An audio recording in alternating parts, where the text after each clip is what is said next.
Since Repair Clinic encourages you to perform this repair safely, a warning icon will appear when you should use caution.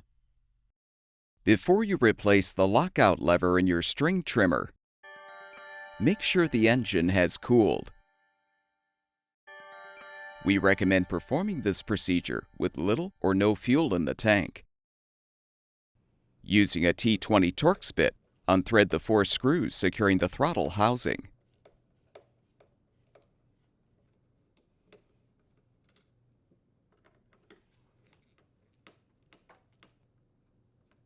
Separate the 2 halves of the housing, and you can remove the old lockout lever if still intact.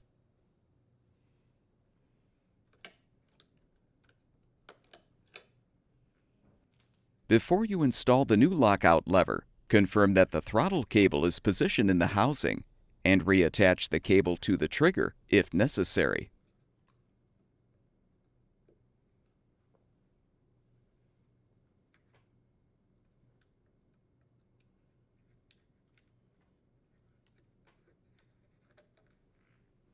If required, realign the spring in the housing.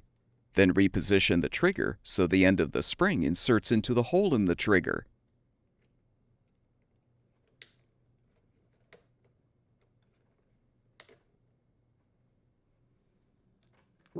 Position the new lockout lever.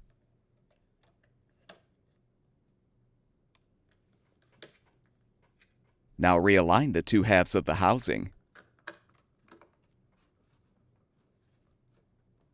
Rethread the screws to hold the assembly together.